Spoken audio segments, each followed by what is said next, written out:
What's going on, guys, and welcome back to the Edison Club podcast. I'm your host, Mike, joined tonight by two special guests. The first one being Sasha Egger, aka Eggera, returning to the channel yet again. Sasha, welcome back. How's it going? Pretty good, pretty good. Always good because it's Friday. And our second guest is, I always say that this guy is like the best player that you haven't heard of, because this guy has just been taking like retro Yu-Gi-Oh formats by storm as of lately. It seems like every tournament that he enters, he's always in the top cut. And I definitely think that he is in the contention for like the top players in retro formats in general. So, ladies and gentlemen, without further ado, Yicheng Li. Yicheng, thanks for sitting down here with us tonight. Thanks for having me, man. It's great. Yeah, I mean, you guys are always been a great channel and a pioneer for the community, and definitely respect that. So yeah, well, thank you. This has been a long time coming. I've wanted to have you on for quite some time, and Yicheng actually just won a really large tournament last weekend in Miami, taking home like you got 3 ulti Caius and something else, right?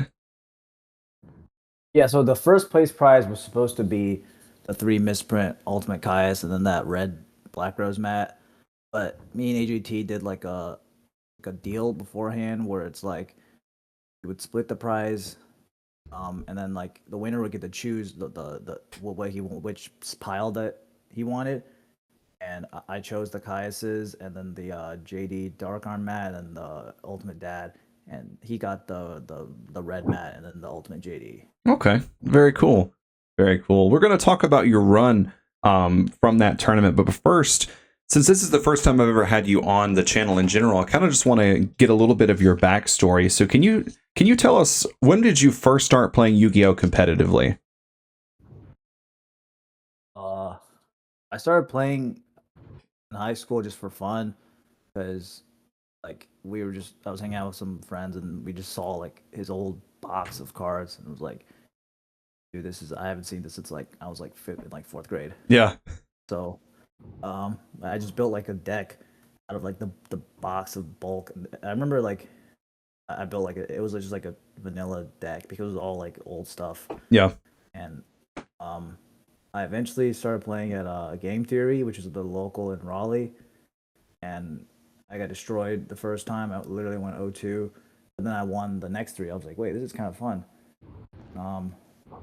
And because the rabbit tin had just come out, it was like rescue. Oh, that tin was insane. That tin had like the best reprints ever. It had like Levier, Dolka, Rabbit, Tour Guide, and like something else too. Yeah, the entire, you could build the entire Dino Rabbit deck, which is funny that it was actually the redo format, which is starting to getting some steam. But before that, I was playing like a more upgraded version of the vanilla beat deck. So, and I was entering like small locals and usually going like 1-2, but that was the first like quote unquote like decent deck that I ever played, and I played that for like almost half a year because I was in college. I just didn't feel like buying any of the other stuff. It was like water. It's like really expensive. Like Megalos are like $100 a piece. And then when the Dragon Rulers came out, I didn't play that at all. I had actually anticipated the price of Big Eye going up, so I picked up like 10 of them. Oh, nice. But I just sold them all. And I remember just playing Evil Swarm for the Dragon format. And I played Evil Swarm throughout like the Ravine Ruler format as well. I just never picked up anything else. So. Yeah, Dragon Ruler was the last format I played advanced in. I remember Big Eye was just so stupid. Like, being able to Eradicator with it and take your monster that can still attack, like, that's just... It was crazy if your opponent ever messed up and left their Big Eye on the field, because you could Big Eye their Big Eye and then take something else. Yeah. Or like take their Draco Sack and then use the effect. Yeah. So I definitely think Evil Swarm is definitely like a Yicheng deck. For sure. Definitely seems like a deck that he would have seen success with. He just has that style, that play style, how he likes to play. So now sorry. No, you also, go ahead. Around that time, or it was like before Hat, I guess. You topped the YCS in Atlanta, right? Oh yeah, let's talk about that. Yeah, that was a complete fluke though. I was not anywhere near the skill that deserved the top, honestly. I just kinda got lucky with a meta call. I played spellbooks and I played like 5 or 6 Fire Fists, which was like a really easy matchup. But because I topped the YCS before I topped the regional at all. Like I hadn't even gone X2 at a regional before. That's crazy. That's awesome though. Wow. Yeah. Yeah, that's And definitely wasn't that deserved. the thing where they still were doing draft, and that was like a really stupid thing. Oh, I Like, forgot about that. Yeah. That was incredibly stupid because you win. I won top 32, and then I was like, oh, the top 16 begins. Build a new deck. I'm just like, what? Do we know why they did that? Were they just trying something different? They were trying that, and what's weird, Chase was telling me about this one ICS in California where the entire Swiss was draft, and then Top Cut was like your own chosen deck. That's crazy. That is so crazy. I was watching a deck profile of Patrick Hoban's like a couple weeks ago, and he had said in that video that they had started doing draft rules where like everything was every type and attribute. And I always thought that was how it always was. So apparently there were some events where it wasn't like that. Yeah, I know there was like one of the events he won with the draft thing. There was some like ruling where it was some like trap card where it's like you use it when they attack a dragon and it like mirror forces your opponent's monsters. But because his monster was set, it really shouldn't have worked. Like, he was like one of the rare, because people didn't actually practice it. His group of people actually practiced like multiple times, like the actual building decks and like what cards were good, what cards were bad. So they had a huge advantage because most other people were just like, oh, if I make it this far, it's just whatever. And it only lasted like a few months. It wasn't like everyone hated it. Yeah, I remember. Rightfully so. Yeah, I never got that far, but I'm sure that I would have hated it as well. So Yicheng, you play basically like every retro format, right? I've played like a lot of them, but I'm not really that good at anything like before Go. Like obviously, like a lot of us started with Go back in like 2014, 2015. I do know Go, but the stuff before it was like not popular at all. So I can't play that well. Yeah. And I'm not really that great at the stuff like between Go and like Edison, but it's not the hardest stuff, I guess. So it's like I can kind of just figure it out as I play. I do in particular like the one of the 07 formats where it's like extremely aggressive because I like to play like pretty aggressive. Yeah, that's the March 2007. That's like one of the most degenerate formats of all time. Because that's the last. It's an amazing format. It's the last 3 format. trooper, 3 brain. Yeah, 3 it's the last format with 3 brain control and 3 dust shoot. Oh my god, And that's ring crazy. Yeah, I won. I played at nationals that year, and it was crazy. Anything before GOAT is just so fake because of the amount of like hand rips and stuff. Like, it's so fake, or you could just be like a Forceful Sentry duo, Painful Choice. Like, Yicheng had a game, or he was playing against in Warrior format, which is the format right before GOAT. And game 3, turn 1, he just goes Painful Choice, dust shoot, confiscation, Forceful Sentry. That is crazy. Okay, that's insane. I would be so mad. I would be so upset. Do you have a favorite retro format, Yicheng? It used to be Hab, but at this point, I just kind of like I like a lot of stuff actually. But I gotta tell you something even funnier. So in that match in game 3, I resolved Painful Choice, and I picked 4 cards that if he picked immediately won me the game because of the game saver in, like he was low on life, and the 5th card was Pot of Greed. So the correct play would have been to give me Pot of Greed, but he didn't, and he gave me one of the cards that like guaranteed his death that turn. So I summoned, it was like Chaos Source or something. So I just killed him that turn. And like after watching the replay, I'm like, yeah, he should have taken Pot of Greed. Yeah, he should have just put you on Better Get Lucky and draw something to kill me. Instead, he just gave you the answer. Yeah. Because you're already thinning the deck of cards that you can draw into to kill you. So it doesn't feel right, but that was the right thing in that situation. He was pretty far behind anyway. I don't think it would have. I think he was cooked anyway. Yeah. Game was probably over anyway. But that is funny, though, that it ended up working out like that. So let's talk about this tournament last weekend. I know that there's a lot to talk about. So this tournament was in Miami. What was the name of the store? I can't even remember now. Southside Gaming. Southside Gaming. Yeah, check them out. Check out their channel. They had a stream going the whole time. They had James Ark on commentary. It was pretty cool to just be able to watch that all day long. So let's talk about your run. Do you have your matchups? Real quick, it's funny because they also had like Ruben Patterson doing commentary. He's like he plays advanced, and he had won Worlds, and he just had like no idea what anything in Edison was. Oh It was yeah, like, yeah. I think I was just- actually was watching some of that when he was commentating because he was like talking about trying to like oppression battle recruiters or something. Yeah, he just was like, I have no idea. Do you still have your matchups from last weekend? Yeah, I do. So it was 7 rounds of Swiss, but it was probably supposed to be 8 because there was technically 131 people registered. Because I saw the final standings, but they only did 7 because a lot of people dropped. But round 1, I got a bye. I was one of the lucky people who got one of the Yicheng, if there was 128 people there would have been 8 rounds. That's the cutoff. Oh, okay, I see. Right. But yeah, so I got a bye round 1. That was pretty nice. And then I immediately get thrown right into the fire, and I have to play against Ernie, one of the ultimates, Richmond. I think. Yeah, and he's topped like 2 other ones too, I think. Yeah, I don't think he was like really ready for my kind of play style. But I just kind of put him on better habit, and there was a play game 1 where he returned. I had Caius and a Crow in hand. That's it, and he had 2 cards in hand in return set. So he returned Refer,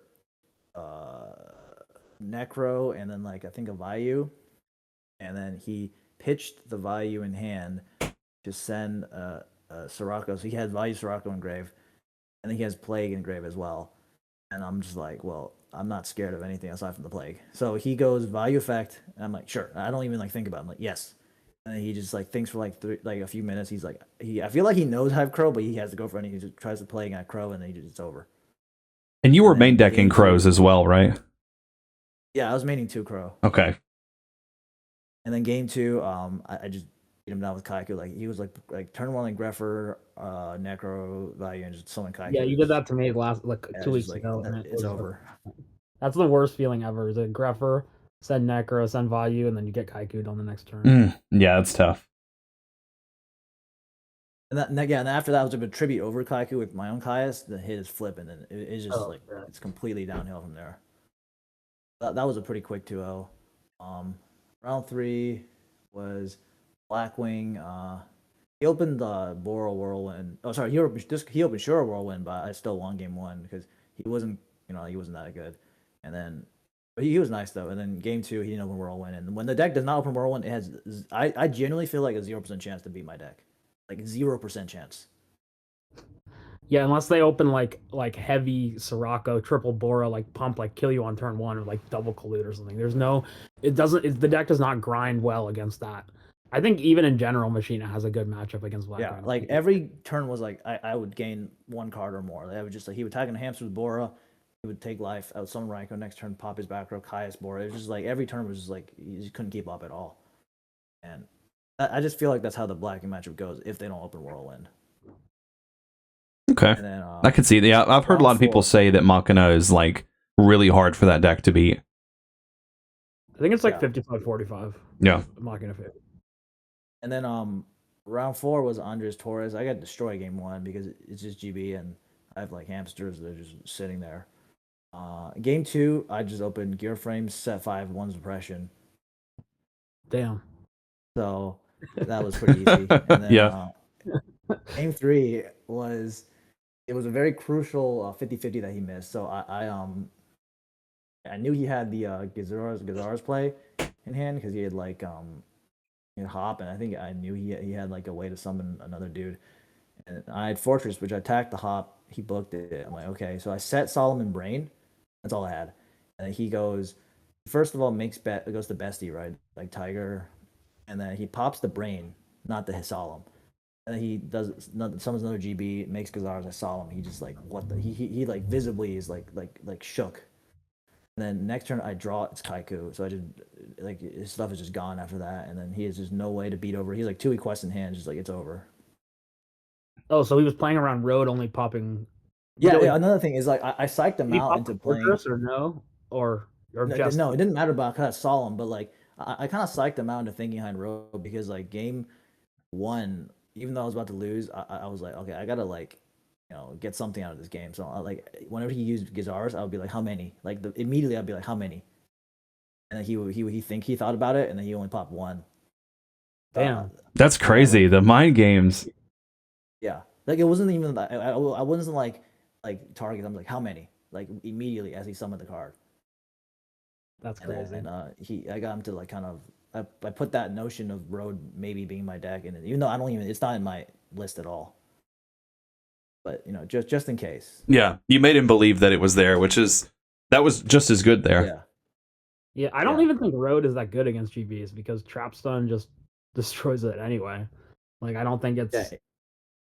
And like, if you play around like yesterday, Josh not only played around road, he played around swallow flip by not using guitars, which is insane because I had 2 flips down, and I'm just like, that's crazy. That is crazy. So like Star Road does nothing. Like I think wasn't card's maining it bad. in my stun deck. I just think it's a worthless card, to be honest. Other than versus Blackwing. Yeah, I can definitely see that. I've talked with Josh about Road several times, and like playing it in GB, and he doesn't like the card either. He says that it's dead more than it's live, and honestly, I agree. Boyd, everyone knows he doesn't play it, so he has to play it a few times each That's month. true. Because That's true. Knows that he hates it. He never plays it, so everyone's just like heavying freely, and he'll just like have to play it like a couple weeks because it's just funny. Like recently, I think he has been playing it. But that's just... Yeah, I know there was a Vacante tournament. He was playing it. So yesterday when we played, it was so funny because he had built like 3 GB decks that were just like 5 or 6 cards apart with like different texts just to kind of throw me off because he knew I would build like some crazy shit like I brought yesterday. But I guess I don't know. Like he said that the one I picked had like Cold Wave and like I'm not sure if it had Road, but it had some text that probably could have got me if he drew them. So yeah, Cold Wave. That's like the one thing where like the oppression skill drain thing is a huge difference because skill drain is still great under Cold Wave and oppression does nothing. Yeah. Yeah, definitely. All right, Yicheng, let's get back to your tournament report. We stopped at round 3, I think. Was round 3 Andres? I think it was round 4 because I got a bye round 1. Oh, okay, that's right. That's right. It was Ernie into Blackwings into Andres, and round 5 I lost to Dark Gaia. So I won game 1 actually, but then games 2 and 3 he apparently sided out all of the Dark Gaia package, the fusion. This was insane when I watched his profile on Eric's channel. He was like, I was worried about him bringing oppression, so I sided out all my Dark Calling stuff. That is crazy. Yeah, but the thing is, like, his deck is just like it has a lot of pretty decent beaters, and yeah, Guardian is good. That card's really good. 1900 dude it was a lot of damage, and I didn't really have the greatest hand, and I was fine game 3, but he ripped the only sider he had in his deck. He drew and he summoned him like, oh crap. And then after contacting with me, he soul released me, and that's what really put the nail in the coffin because I had Force, Caius, and I was like, I'm ready, to next turn. But like he soul released. I'm like, oh, yeah, it's it. Yeah. Yeah, that's crazy. I would never side soul release in general, but I would never side soul release against Machina. That sounds so bad. I cannot. I know it was good there, but that just sounds. I want him to match. So. Yeah, I know, but just as thinking about it, like I don't even like soul release against like Hero Frogs. I think it's okay against Lightstorm though, but it's a card that I never play. I don't think it's good. Yeah, you shouldn't play it. No one should ever play soul release ever. I'm not biased. And something really unfortunate almost happened after that round. So apparently he didn't turn the match slip. So both when round 6 got posted, neither of our names are on the thing. And then I'm just like, what? And then we talked to the judge and like, oh, we've dropped both of you. I'm just like, what? I'm like, he's undefeated. I'm X1. I'm like, what? Why would you do that? And then he was like, oh, it's too late. It's like, I'm like, dude, no, like we're in the tournament. That guy, he was livid. I was just kind of like, and I'm just like, what's going on? But he was so mad because he was undefeated and he was guaranteed the top at that point. And so we had to like get the head judge over, and then like after like 10 minutes of everyone else playing, they repaired. So we got back in. Sucks for everyone else. Oh god, 10 minutes is a long time after Yeah, that. 10 minutes. So like some people had already almost won their matches probably. But Yeah. That's after crazy that they restart, let you got back there. in. Well, they had to. I mean, there was no. Yeah, like I just think that was insane. But yeah, round 6 I played against hero. No, it was pure frog monarch. Sorry, because there was no heroes. Crow just like put in an insane amount of work. I crowed all. I dropped a total of like 4 crows in the match. And I got Trooper and Frog, both Trooper and Frogs twice. So Damn. he just couldn't. He could not win. Yeah, that deck really can't do anything once it loses both Treeborns. I think that deck actually has a pretty good Machina matchup, but like the basic Machina matchup that doesn't main deck Crow, because like Soul Exchange into whatever is pretty good, and like Lad is like pretty good against the deck. Like I think that's kind of a hard matchup for Machina. Yeah, Lad was pretty good. I got him with Mirror Force Deep Prison on Lad. If I didn't have that, it would have been pretty rough. I don't even know if you can chain. Can you chain Mirror Force Deep or something like that? Yeah, there's the declaration to attack. If he attacks, Mirror Force, Chainlink 1, Oh Lad yeah, Chain, yeah, do deeper. that's right. Because it negates the activation. Yeah.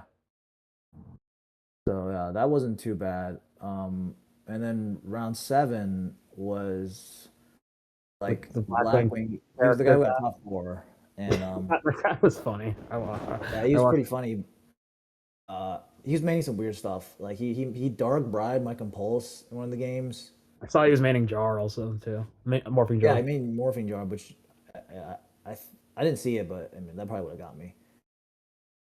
But yeah, I just kind of outgrinded him. Like he opened Bora World in game 1, that wasn't enough, and then game 2 he didn't have he didn't have any like good monsters. Game 2, so like game 2 was just kind of a wash. But Okay. yeah, that wasn't too bad. Yeah, definitely sounds like you've got the Blackwing matchup figured out for sure. So that was the last round of Swiss. Yeah. Okay, and let's talk about the first round of Top Cut, because I think you were the second seed, right? You were second. Yeah, I was second seed. And Top Cut was 16 was also Blackwing. And halfway through game 1, they like changed my sleeves, even though like they were halfway through game 1. What? Yeah, halfway through. Well, they told me to finish the game, but then like change your sleeves after game 1. But that was kind of funny. That is they funny. Tell you that you should have changed your sleeves beforehand. And no, I did change them. I changed them to better sleeves because I had like some raggedy ones, and I changed them to like the less raggedy ones. And my favorite YouTube comment is on one of your deck profiles from when we won the 3v3, and then the guy commented was like, "Why do his cards look haggard?" Yeah, forgot about that. That was so funny. Are you gonna use those?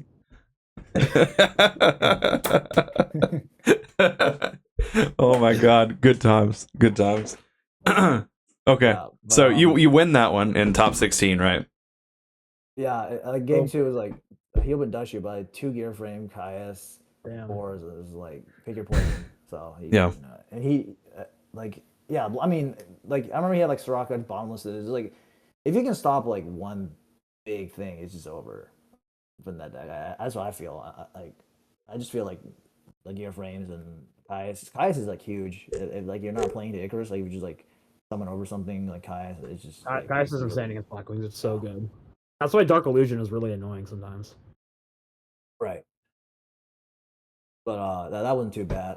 Top 8 was the fastest match I've ever played in my life because there's the macro dude, and game 1 he goes set 3 cards, like set 3 traps, pass, and then he says pass, I draw, and then it's like maybe like 2 seconds later he tries to take back one of the cards that was set, and then he immediately sets another card, and he's like, I set a monster. I'm just like, judge, like well, what's going on here? And I did not think he was gonna get a game loss. I was just like, I wanted to be like hey, that you can't do that, like give him a warning or something, because I've heard the stories about the guy. That has to be a game loss, because like if unless he would like show you every single card that he had, you can't just that is the excuse of, oh, I set a monster in the back row as a so I can take this back. There's no way that would ever fly. That's crazy. That's 100% a game loss in my opinion. Yeah, it's also crazy that he tried to do it immediately. Like, he didn't even try to do it in like response to something. Like, you play heavy, like, and he's like, "Oh, this is a monster." He was like, you drew a card, and it's just like, oops, yeah. "Yeah, like But what?" he also tried to hide it under his forearm, and it was really funny. Yeah, you can see all of this on the stream, by the way, because I went back and watched it the other day. You can see all of this happen when they're focusing on someone's match. All of this is happening in the background. Yeah, it was on the stream. There was no audio, I think, but yeah, because they were just waiting for Eric and AJT's top 8 match to start. So they were just focusing camera on the rest of people playing, and you were in like the first view, so you saw everything there. Yeah. So they end up giving the guy a game loss for this. How does he react to this? Because I know in the interactions that we've all had with this guy before, he's not the most pleasant person to have to deal with. Yeah, he was like he just would not stop explaining himself. And the first, this is a bit of foreshadowing, but the first judge call in that match probably took like 10 minutes, mostly of him talking and explaining himself, and the judge explaining his point and just saying, "Hey, it's a game loss. I don't care what you say." And then eventually, I'm just like, can I start siding for game 2 to kind of just try to close the curtain on it? Yeah. And the judge is like, yes. And then eventually he just stops talking. I'm siding, and then game 2 starts. That's it. Like one thing real quick. If it was an Ultimate Time Wizard, Konami's policy is you can't side if there's a game loss like that. So that's good that they allowed you to, because like I know Crank at a side event, his opponent got a game loss for having 37 cards, and he wasn't allowed to side deck even though he knew what he was playing. I see. Well, like I said, lucky because I was able to side out my 3 Avarice, Charge, and Trooper. So for Dust Tornadoes, which I need. But I kind of figured that like I wouldn't even be worrying about the defishers and macros. I would just try to kill his monsters in other back row. But game 2, I just kind of focused my hamsters and Raikos and back row removal on the other cards. So like I killed like a Rose Warrior, I killed like some other back row, and he had 2 Rose defishers. Warrior is a meme in Synchro Cap format for how bad it is. Like he's just choosing to play Rose Warrior is hilarious. Yeah. So what ended up happening was like he plays DDR targeting a DD survivor that was allured, and I chained MST on it, and he chained Solemn, and like for some reason I think it's Dark Bribe, so I'm like about to draw the card, and then he's like, "Yo, like that's not why you drawing." I'm like, "Oh, my bad." And then he calls a judge, and then he's like, "Yo, he tried to draw during my turn," and I'm just like, "Okay, yes, that is true, but I didn't like add to my hand or anything." And then the judge eventually was like, "Okay, you get a procedural error for that, and you have to reveal the card." And then he obviously kept arguing again. He's like, "Yo, he needs a game loss now," and I'm not really saying anything because I'm just like I don't want to like it is what it is. But like he's like talking, and then like the judge is like, "No, it's just a procedural error," and they reveal the card, and it's Caius. So like I have like heavy Caius, and he uses Solemn, so like next turn I just like tribute over one of the Raikos and just attack for game. That's amazing. Damn, that's crazy. That's amazing. I'm so happy that you won that match, honestly. Like when we were talking about this tournament at the start of the day, I was like, I really want to see that interaction between you guys. And yeah, that's crazy. Getting a game loss like that is crazy. Just on turn 1 is insane. On turn 1. It's not for like having an illegal deck or for having like marked sleeves or something. He literally gets a game loss on the first turn of the game before you've done anything, or as you're drawing a card for 6 on game 1. While nothing changes, he's like, I want to take this back, essentially. Like like my brother, nothing's happened.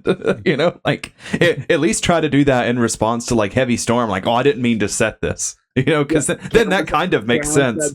Something really funny where he's like, yeah, like you're not getting in his mindset. He wants you to think that make you think that he has road, but he doesn't have road, so he really only wants to have 2 set instead of 3. Yeah. That's so crazy. That is so insane. But yeah, he was not very happy. I'm very glad that Yicheng managed to beat him. I'm not gonna I'm not Oh, gonna the other talk thing. like too poorly about the guy. And like I just Shane. want to say one other thing. Yeah, go ahead. Go He ahead. beat Rob the Man in top 16, and that must have been he was playing like Virus Vayu, so like he must have just not seen Eradicator. Yeah. With 3 Eradicators against that deck, like that would just destroy that deck. Yeah, we had a situation with that same player at one of our BBG events a few months back. Against me. Yeah, you want to go on that story really quickly and just explain what happened? Yeah. So I get paired with him, it's like round 2 or something. It's like early in the tournament. Game 1, I don't know exactly what he's playing because I don't know him. I think I like summon like a Sirocco, and he reacts like I literally crush card his entire hand. Like I summon like a Sirocco, and he reacts like he just lost like so badly. I think I go like Stardust Dark Arm or something, and I win or something. That's not a big deal. Yeah. But I see what he's playing, so I side in impressions and like DD Crows and stuff. And in game 2, this game goes on for a while. We have some argument over Skill Drain and Cyber Valley, which he ended up being right about, but he was like super obnoxious about. Then a few turns later, I summon Brionic, and he like flips and he like has macro face up, and he's like priority, and I'm like, all right, well I'll use it, and I try discard charge, and then he like calls the judge, being like, oh, you can't use it because it doesn't go to the grave, which is right, but you can't fish for information like that. Yeah. And he also I remember that game, I oppressioned his road when I played heavy, and then I like vortex like 4 monsters or something, and then I remember I won because he was attacking the wrong set monsters with Grand Mole over and over again. So I was able to set up like 2 Raikos to hit both his back row and play return for game. But it was like he's just annoying, and he's also very bad at the game. He's terrible. I mean, he's like one of the most obnoxious people to play against, and everyone I've heard played against him has had similar things to say. Yeah, there was an interaction with him at our 5K. I won't say who it was against, but it was against a very well-known player, and he was basically trying to shark this guy, saying that he was slow playing, and the guy was just like, "You took 3 minutes to flip fucking Macrocosmos." It's like, leave me alone. But yeah, I won't say the guy's name. I'm sure it's one of those things. If you know, you know. Watch out. Make sure people aren't like cheating you, trying to do scummy things, because apparently people are out here trying to do that in Edison. We're all old mid now. He's also been banned from multiple shops now. Yeah. From multiple stores. Yep. For sharking and being unpleasant. Yeah. The other thing that I will say is I don't want anyone to come to me and say that Macro Stun is a real deck at all, because now it has been proven that you can cheat with that deck. You can literally cheat and still not win with it. So no, it is not good. It's not a good deck. Don't play it. Yicheng, let's get to your top 4 match. Or was that top 4 against him? It was top 8 against him. Okay. Let's get to your top 4 match now. All right. So I felt a lot better than top 4 because the prize payout from 16 to 8 to 16 to 8 were pretty bad. It was like a couple boxes, but then top 4 was like actually where the real money started coming. It was like at least an ultimate first Black Rose and then like a mat that was worth like 150, 200. I was like, I feel pretty good now. Like, yeah, third and fourth prizes were like $700 plus. Like they were like crazy for third and fourth. Like that's probably like equivalent of what like a second place prize would be at like a Ribbit or something. Yeah. Yeah. So then I played against Lightsworn. Game 1. I think he's playing like a really odd deck because he has like traps. I saw like Mirror Force, Bottomless, Torrential, like all that stuff. So I feel like it's gonna be a little bit less consistent at drawing the boss monsters because he has so many traps. So I just win because trap versus trap, prime deck. Yeah, he was.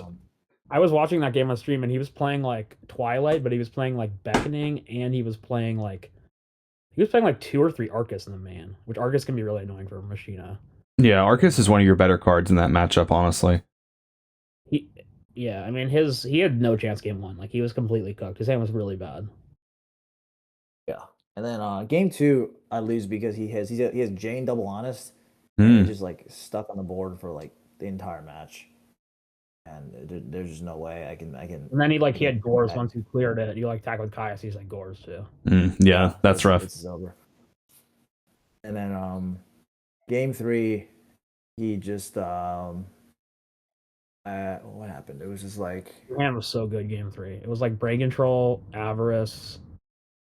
Yeah, the avarice is putting a lot of work that match because Kaius, mirror force, and like something else too. Like it was like a mirror force like a Gores that was dropped on gear frame, I think. So he did both token and Gores, and that's like a good trade, obviously. And then I think I just kind of outgrinded him again. Like he never really dropped JD that match because his deck was kind of slower and it wasn't like as many Malite Sworns, I guess. Yeah, it's also just like if a deck doesn't see recharge, and also like he probably was playing like less. He probably like wasn't playing like hamster and stuff, so maybe it's harder to get milling going if you're just like relying on the normal summons. Yeah, there's no matchup where you're like okay with not seeing recharge. Like you want to see it, but there are certain matchups where you kind of have to see that card to be able to win. I think that Machina is kind of one of those. Like I've been losing to that deck a lot lately, and I think that's kind of why. Yeah, that deck's hard to beat if you don't get JD out. Like you exactly. really need to like, because even Celestia, you're getting hand ripped if you target it. Yeah, exactly. You can continue, Yicheng. I'm sorry. All right. So yeah, that was the top 4, and then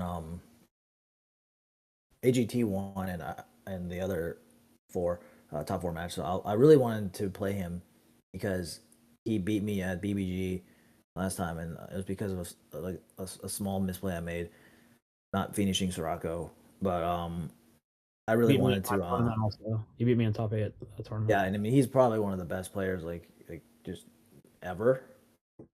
He bluffed Collude against me, which no one has ever done before, and it made me feel stupid. But then Prescott said he would have necroed it also, because if he like attacked my Armor Master with Shura, and if he has Collude, I lose. So I necroed it, and then I played around Collude, and he came back and won. And like no one has ever done that. I felt like the worst after that. Yeah, that's rough. He had like 4 in hand or something. Yeah, definitely knows his way around Black Wings pretty well. Yeah, that match was very, very, very good. Game 1 crazy. Was like probably some of the best like Yu-Gi-Oh like I've ever played. Like just in general, just because I needed that level of like play to beat him. And I resolved 2 avarice, which was like very important. He drew like a shoot, solemn, dark armed, and you still came back. So like there's something I noticed about him that was kind of a tell. So he really likes to hold solemn because Go players in general tend to hold their most powerful card for like the when the game is very simplified. And he had 5 back row with solemn, and he had dad, and he priority popped my Raikou and I bottomless. He didn't solemn it. So, but had he solemned it, I probably would have lost because I don't think I could have dealt with no, that. he I read a thing. He said he saw you had brain control from Dust Shoot, and he didn't want, if he solemns that, if you brain control him, he either has to mirror force it because you can use Crow and then pop itself. But that probably was still worth it though, because you're using a ton of cards to get rid of it. It's just, he would be at 1200 though. In that case. So he really I noticed that he really values solemn, and then basically what happened was when he had 5 set right, I grinded through all the other back row, the original 4, the other 4, and I knew exactly where solemn was. So later in the game, when he attacked into my Raikou, I popped that back row without like second hesitation, and then he was like, "Oh, like damn, like I never gonna use this solemn at all." And like once he lost his solemn, like I could tell like it's going in my favor now because I could tell he was like really relying on that solemn to like really clinch the win. But yeah, but that's kind of weird too. Like if you're not solemning to save dark armed. Because solemning to stop heavy isn't even really that good, like usually, unless you have like oppression, like unless you already have a huge monster on the field. Like I think if you're not solemning to save dark arm, that's kind of weird. Like I definitely don't agree with that, but I mean he's obviously a very good player.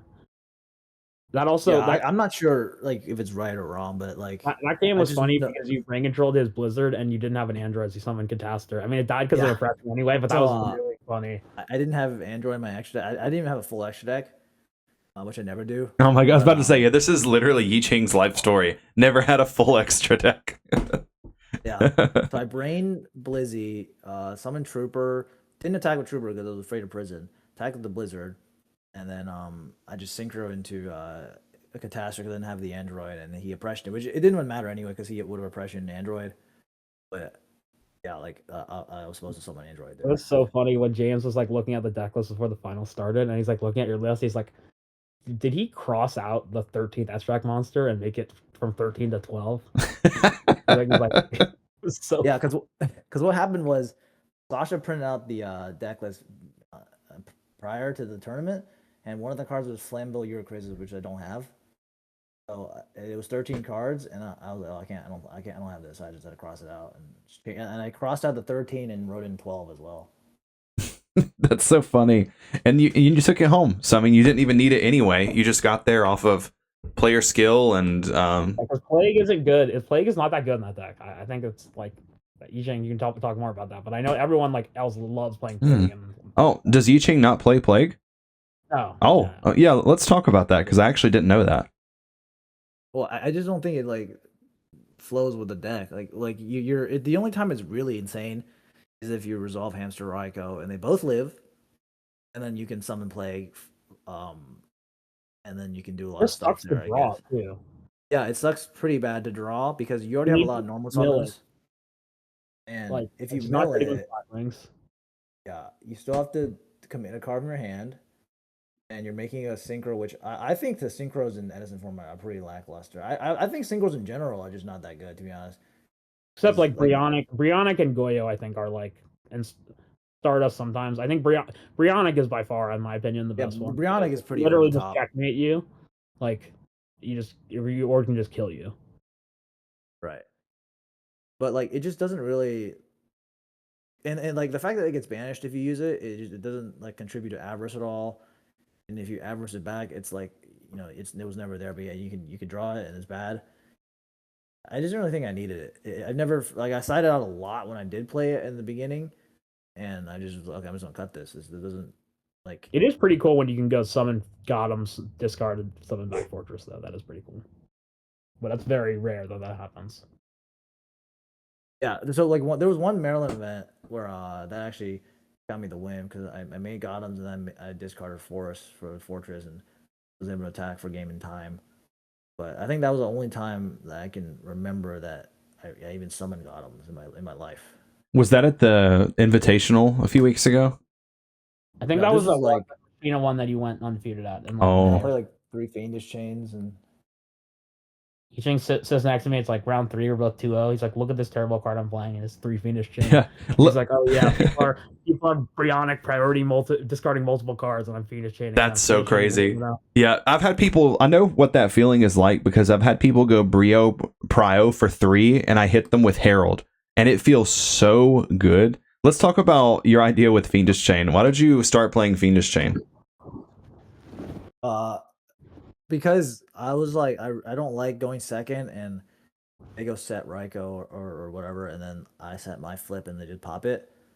So I played it as a way to protect the flips, and then take the game into like the deep waters where we're just grinding, and then eventually I resolve Avarice, and then win from there.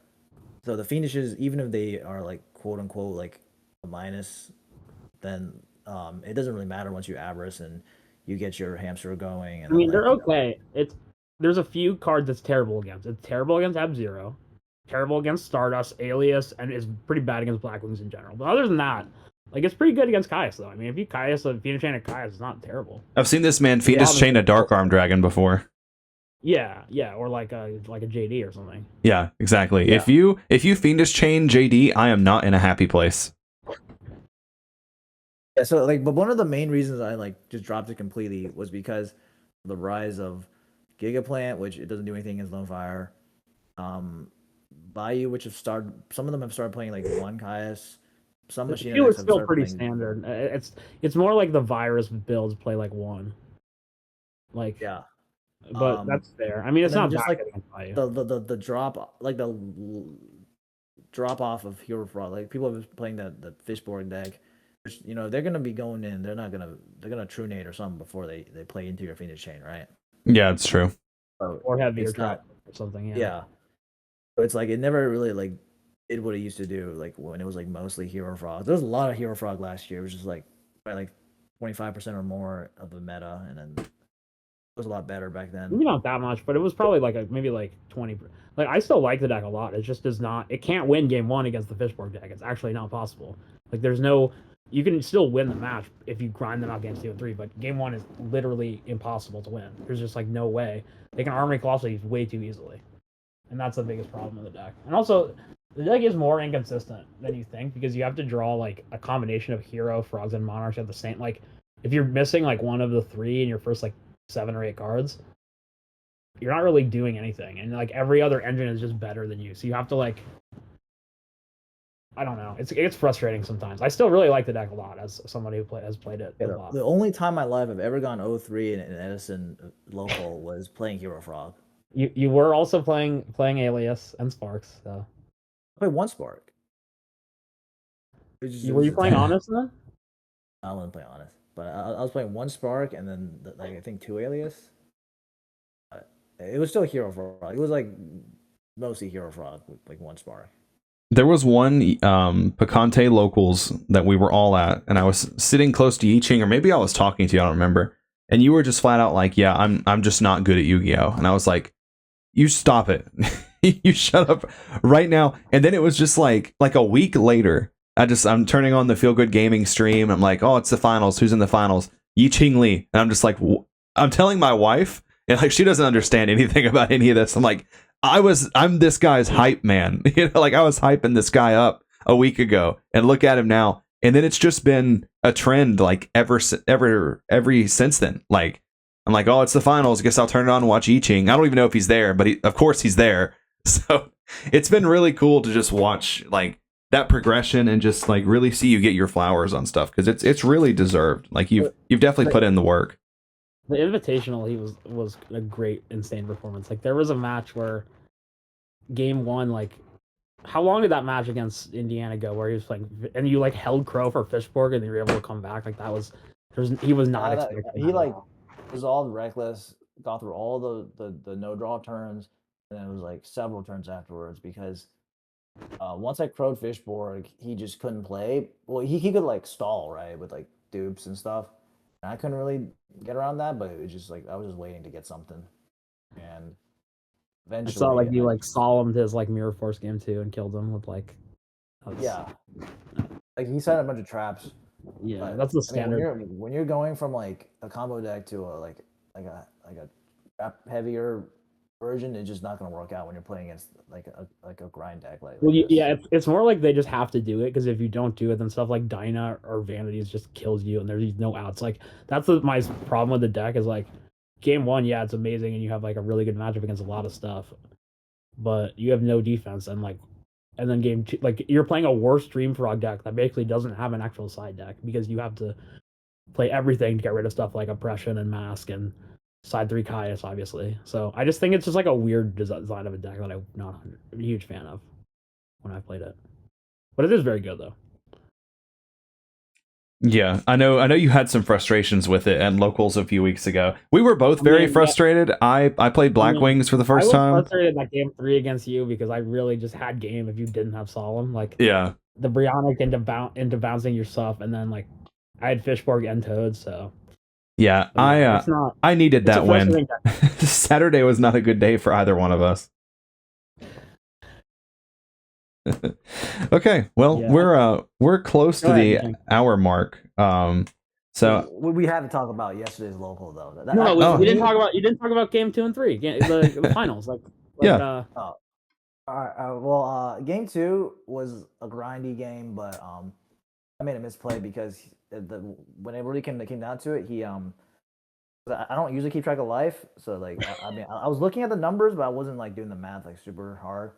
It was like if he attacked with Raikou and then Blizzy dropped Kalu, it was exact game, and it just didn't click in my head. And I should have dropped Gores on the Raikou attack, which I didn't because it just didn't think about that. I'm like, oh, I die.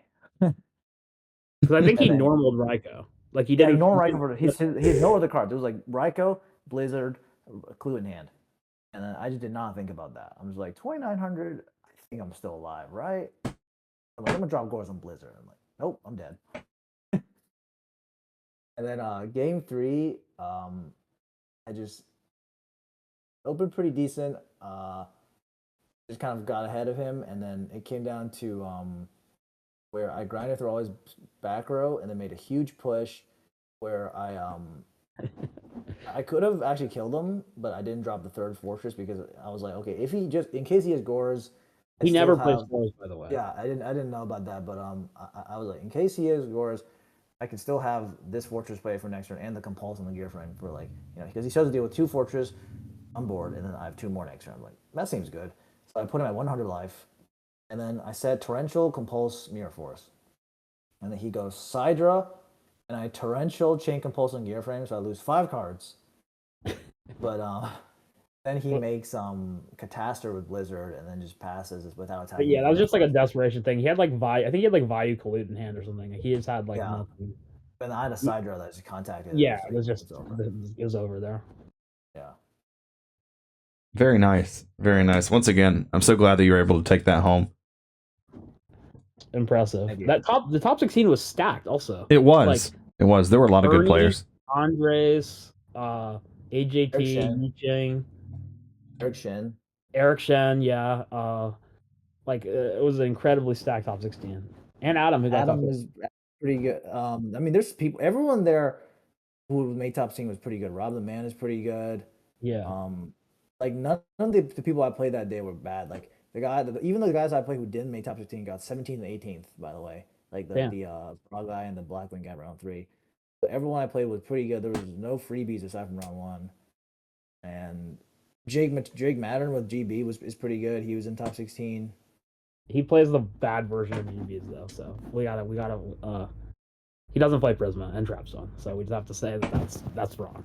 He is a good player, but that's just insane. GB is scary, man. It's terrifying. Yeah, but choosing not to play Trapstone and Prisma is a choice. And 2 Test Tigers. They play 2 Test Tigers. Oh. Yeah, that's definitely a thing you can do. Because the local, you guys won't believe me, but the local means more to me than winning the individual. Okay, let's talk about it. The circumstances behind it. Because so at our locals, there's this like Duelist Kingdom season thing. It's like a week, like month long, like 2 month long, where you play every week at locals and you get standing points, and the top 4 eventually play off for some crappy boxes. But it's about the honor, I guess, because like the first season they got freaking medals, and now they don't give them out. I'm like, dude, come on. But obviously Josh won the first one, and he won the second one. But I got second both times. Yeah, the way he won the second one was I was his opponent in top 4, and I built an anti-GB hero deck and still lost. And I'm just like, dude, I'm so bad. And then in the final against me, it was a crazy game. So game 3, I have Stardust, Armageddon Knight, and a set Oppression. And I attack with Stardust. He flips Trapstun to summon Gores, and I can't kill him, and I lose because of that. Oh my gosh. Yeah. That is crazy. I was like feeling so good. Like game 2, I broke her Chariot, which I had never done before. Like in my entire time playing Yu-Gi-Oh! It required he had like her Chariot with like 1 card in hand, and I went like discard Chaos Sorcerer, special Greffer, special Dark Armed, effect, he used Chariot, and then North Summon Plague, a Singer for Bionic, bounce back for game. But yeah, that was the Trapstun into Gorse thing was really frustrating, because I was like, there's no way. I had no way of knowing that. Yeah. Sorry, go ahead, Yicheng. So I really wanted the run back, and I kind of didn't think I was going to play Machina, but I showed up with not the same Hero Beat deck, but a similar one with a bunch of crazy stuff. 3 Doom Count in the main, and Swallow Flips the main, and like it was just like teched out for him. 7 tools. Yeah, 7 tools. I punted game 1. Like I played the worst I ever played. Game 2, first half of it, I played awful. Like I didn't bomb us a Prisma when I had Cyber and he contacted, and I just played awful the first like 1.5 games. But I started I locked in after that. I'm like, I need to win. I can't be in 2-0 on this. This would be insane. I locked in, and then I won game 2, and then game 3, he has Herc, Mirror Force, and like a couple cards in hand, and I think I'm up on cards, but I'm like, yo, I'm down bad because it's freaking Herc, and I summon Alias, set 4, and I have one card in hand. And I pass like very confidently. Like I look him directly in the eye, and then he like believes I have honest, but I don't at that point because I had 2 alias. I had alias and unfield alias in hand, and had he attacked, I would have been probably kind of cooked. And he Not normal really. I mean, summons you would have just had less pressure because you would have still drawn honest and summoned the other one. But I don't think it was wrong to contact. Yeah, he normal summoned the GB, bottomless. He lets it go, and then I draw, and it is honest. Oh my gosh. I top deck honest. And you have I 7 summoned tools set, so you can Yeah, get. so I summoned the second alias attacking mirror forces. I 7 tools of mirror force, drop honest, and then he just like what? Like, are you serious? 7 tools. That's so good. Yeah, 7 tools, and then it just snowballs from there because I cleared Herc, and then like he dropped Gores, but it didn't even matter because like I had like 3 back rows still. Yeah, you also Nobleman Extermination is deep prisons. He banned. Yeah, I know Extermination all 3 deep prison away from his deck. Then so I won that match, which felt really good because Josh has always kind of been like one of my kryptonites, and then finals I was basically like going. I was in my mind I was like I'm free rolling because this deck is so shit against value. I have Swallow Flips in the main, Doom Cows which just get eaten alive by value, and it's just hero beat, right? It's like, well, what am I gonna do with like oppression? But I win game 1 against Sasha because he opens bad. Didn't draw any of those cards. He literally drew you drew none of the cards that do nothing. Getting me to spark his set Gardner, which I just don't. And then I just knew it, but based on the mannerisms, I played him like literally like thousands of matches in my life. And then so I win game 1, which I definitely should not win. But the thing is, my side deck for value was literally 3 Nobleman across out, 3 Nobleman exterminations, 2 Kaikus, 2 DD Crows, Dust Shoot, and I mean that's just that's like just like everything that you possibly can, and the other compulses, which I was only maining 1 because I think it's kind of mid against GB, but it's everything that you need for value. It's like just, and then it was like a game state where I had 4 back row.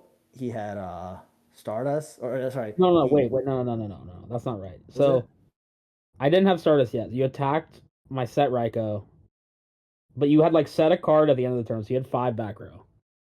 And I hit I hit the new one with like Raikou or something, and it's like Dust Tornado. Or no, it's Deep Prison. And I have Dust, and I have MST, and I can use both, and I have Return. So I set Return off Dust. I hit like Solemn, I hit like Oppression, and I have like another Raikou or something. I hit like Spark. So you have 1 back row now. And I'm like, all right, well, I'm in the clear. So I go Cyber Dragon, Gale, use the effect of Gale, Synchro for Stardust, Return, double pump for value at 8800 because I've already hit a Deep Prison, and Bottomless and Mirror Force don't do anything there. It's still like it has to be one of the 2 Deep Prisons left. But I thought, and I attacked with value, and it was Deep Prison, and I lost because of that, basically. Because I'm like, the odds are that it's not Deep Prison because you wouldn't. Why would you set a second Deep Prison when you already have 1 set? So. And then to finish it off, it was I Pro Stormed, Chain Compulse on his set, and attacked with Cyber Dragon for game. Very, very annoying. Wow. It's all good though. That's crazy. That's crazy. Oh my god. That's so funny. Did you end up winning that locals with that deck? No, it was just the top 4 playoff. Oh, the top 4 playoff. Okay. Yeah. Gotcha. Okay, that makes sense then. Wow. What a story. You guys are so lucky to have such a cool locals. Why you kept in Oppression and not skill drain against value? That makes absolutely no sense. I actually don't really think skill drain is that good. Skill drain's great against value. It negates like everything. It negates all the flips. It negates doesn't kill anything. And Grepper. I realized like because I sided out against Josh, but I was like, I'm just low on life. Like life points is like I've always been a huge like our play styles differ. And that I'm aggressive, and I think putting them on a shorter clock is better than playing around like all the 1-ofs. And Sasha believes in like slowly grinding for advantage, but I just like getting to like the checkmate position. Really, I value life points really highly. So that's why I don't like cards like Drain. Yeah, The thing definitely is makes sense. I feel like that style is. I think it's also like good against better players because like the better players are more likely to be more like play in a way like similar to how I play, where they're not. I know like the exception of this is like someone like Fraser always talks about is like Steve Silverman. That's how he plays. Where basically just like you better have it, and he's trying to just like he's not ever gonna play. He's just playing the odds of that you're not having Mirror Force or Torrential. And he's gonna kill you like as soon as possible because most of the times it won't. He won't get punished by that. Because Yeah, if you but do wait for your opponent to, if you give them your opponent more turns, they can draw out of it. But I think it's yeah, different with different decks too. Like I think with Machina, it makes a lot more sense. Like if you're just pressuring with like, oh, I'm gonna compulse Gear Frame, summon Gear Frame, summon Fortress again, attack. Like I'm doing like so much damage, especially against a deck like Frogs or something where they don't have a lot of defense. yeah. But I will say that if you play the way I do, you will lose games that you shouldn't lose if you played more safe. Like game one, turn one against Josh yesterday, I just straight up lost because I summoned a second guy, turn two into torrential, and he had one back row. So that just like eventually took away the tempo I had. Yeah, I think it's different with different decks. Like I like Blackwings can definitely get away with like some outrageous like you're playing for damage and then you just like you draw, you summon Armed Wing or Brionic Blizzard and you just kill them. Like I think with Vayu it's a little bit different because you can OTK, but a lot of times it plays to the advantage of the deck where you're having the game drag on a little bit and then you're just outgrinding them. And that's true with Frogs too. If you're playing Frogs and the game goes on longer, it's bad for whoever the other player is. That's Yeah. why it's okay to crow a one Treeborn, even if No, they that's have definitely another right. one in deck. Yeah, yeah, because that's just basically like you're just getting free damage in and making them Yeah. summon Swap Frog again, basically. And then it's like even if they summon Caius again, you already have two monsters. Man, this Like when you're episode playing is so this episode is so good. This is so I should be taking notes right now, honestly. No, Yicheng's better than me. Let's be real. That's just Yicheng. Yeah, Yicheng. Yicheng is the guy that like sits down in front of you. He like at this point it wouldn't surprise me if he like pulled his deck out of like a sandwich bag, no playmat, no nothing, and then just like swiftly 2-0s you and you walk away from the table and you're like, what the fuck just happened? I just got 2-0'd by a guy with no playmat, old Yicheng also just thinks sleeves. crazy stuff. Like a couple months ago, Yicheng was cooking with a hero beat deck that played Abyss Soldier, where you can use Abyss Soldier to fuel your graveyard for Miracle and then bounce monsters and then like even also just like bounce Stardust with it too.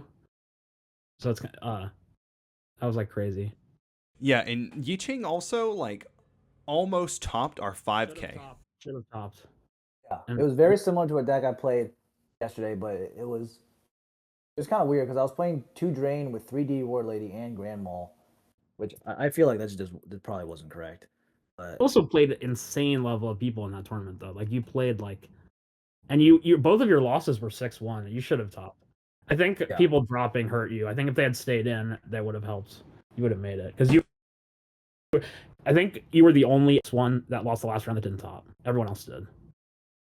yeah, that was a pretty unfortunate tournament, but Yeah, I that was just good remember that because you super polyed for Ab Zero when you had a question out, which was so funny. yeah, I sided Super Poly because Oppression can't respond to it, and I mean, I think I took out 2 zeros with it. Or something. It was kind of crazy. That is really crazy. Frog guy, right? Yeah. So one of the rounds I just straight up decked the guy out because I just had a bunch of back row and he had the dupe block but couldn't do anything. And eventually, once I realized that like he was gonna deck out, I started putting everything in defense, including aliases. And then eventually his last card in his deck was Heavy Storm, and I already used Solemn, but it was too late because I had like 4 dudes in defense, and he was out of miracles and zeros, like all 3 were gone.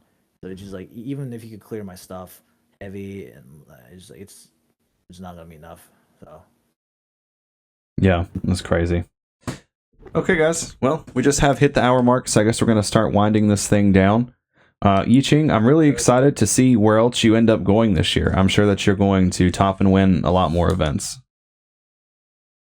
I will try. I used to say I would never enter Ultimate, and I still haven't. But getting to play against the good people is Those matches against extremely- Gary were great. Yeah. Yes, those were very good. Extremely rewarding experience, and because it's like you see different type of play styles. Like I really don't like locals it's not because I don't like anyone. Everyone in the locals is really cool, but it's just I don't like playing the same people. It just starts to get stale.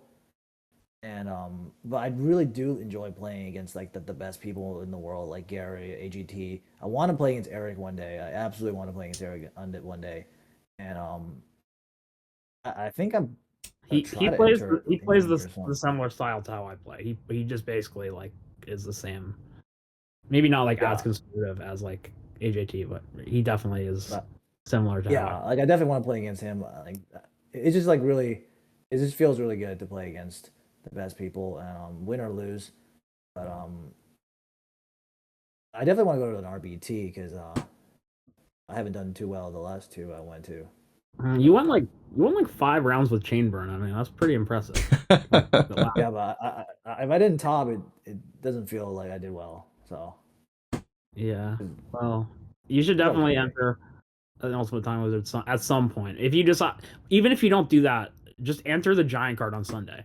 Those are pretty fun. They're shorter. I'll probably enter the giant card because it's just like good value. It's just chill. Like it's not like it's at most like 5 or 6 rounds. Even if you win, like even if you go to the top 4.